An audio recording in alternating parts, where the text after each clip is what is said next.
Procrastination is one of those things that everyone jokes about, like, haha, I'm so lazy, but deep down, it's absolutely wrecking lives in slow motion. Like, people think it's harmless until they wake up one day and realize they've been about to start their dream for 5 years straight. They say procrastination is the thief of time, but honestly, it's more like that sketchy roommate who eats all your food, doesn't pay rent, leaves dishes in the sink, and somehow convinces you that you're the problem.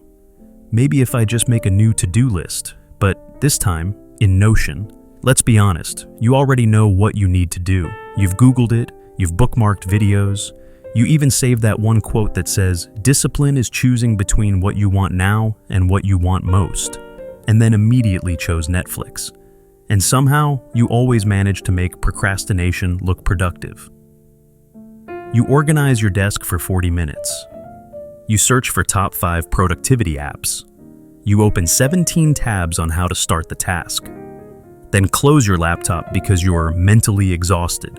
And if you're watching this video, there's a 99% chance you're currently procrastinating something way more important. But don't worry, you're not alone. Millions of people do it. Some even turn it into a personality. I work best under pressure. No, Kyle, you've just normalized your panic attacks. But here's the wild part. Procrastination isn't a character flaw. It's not proof you're lazy, broken, or doomed to fail. It's just a glitch in how your brain handles discomfort. And fixing it, it's actually way easier than you think. No, really, like actually simple. You know what's worse than procrastinating? Procrastinating and being hyper-aware that you're procrastinating. Like you're watching yourself ruin your own life in 4K and just letting it happen. You know exactly what you should be doing. But your brain's like, yes, but what if we scroll TikTok for 20 minutes and hate ourselves afterwards? And it's never just once, it's a daily thing. You open your laptop with pure intentions. You write "Start Project" in all caps on your planner. You make a fresh cup of coffee. You even put on lo-fi beats. And then somehow, you're watching a video essay on why Shrek is actually a Marxist allegory, and it's been 2 hours. And sure, we joke about it, but procrastination quietly steals years from people. You avoid one task, then 2, then suddenly you're avoiding your whole life. Worse, you start living in this weird fake productivity loop. You plan, you research, you organize, you overthink, you burn out before doing anything. And then the guilt hits. You tell yourself you're lazy, undisciplined, broken. You wonder why you can't just be normal. And then you procrastinate again.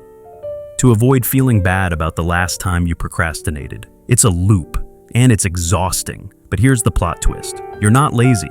You're just overwhelmed, distracted, and low-key terrified that if you actually try, it still won't be good enough. So, instead of risking that, you wait. Here's the truth. Procrastination isn't laziness. If it were, you wouldn't be spending hours watching videos about how to stop doing it. That's not lazy. That's desperate productivity cosplay. The problem isn't that you don't want to do things. The problem is that your brain sees certain tasks as threats, not like tiger running at you threats, more like this could hurt my self-worth, so let's avoid it forever kind of threats.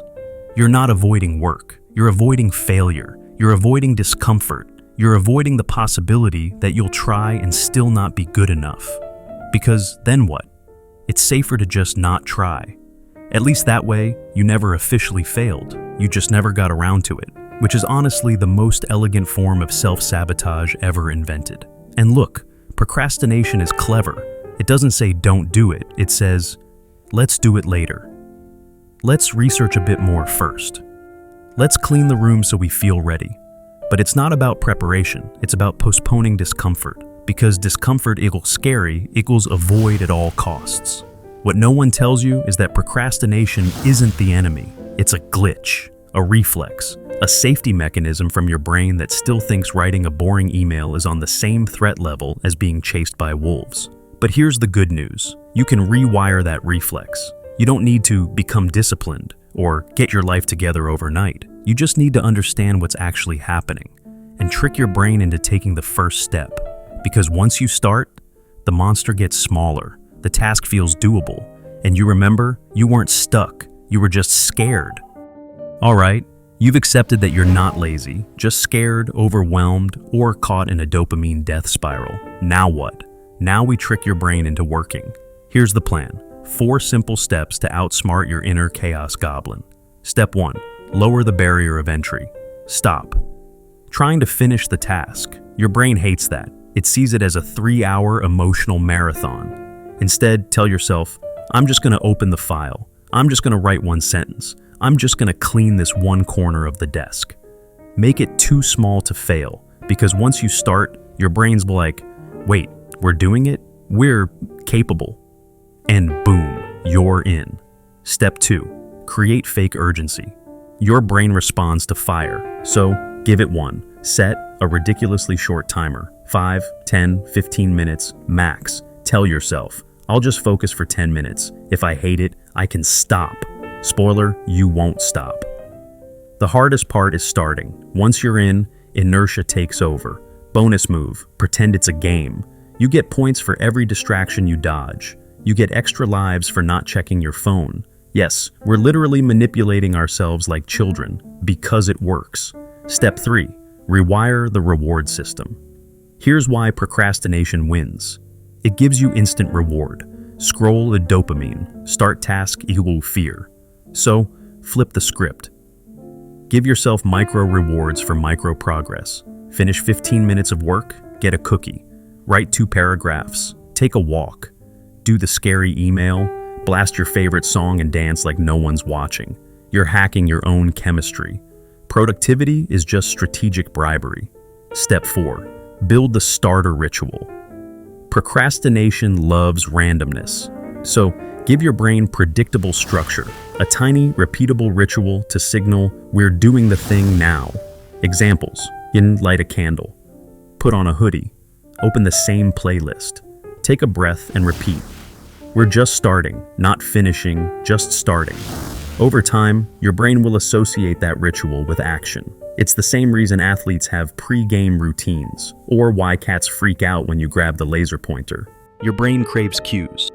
Give it 1. So, no, you don't need to fix your life. You just need to build a trap that gently bullies you into motion. So yeah, overcoming procrastination is actually simple. The hard part? Convincing your brain that starting a task won't kill you.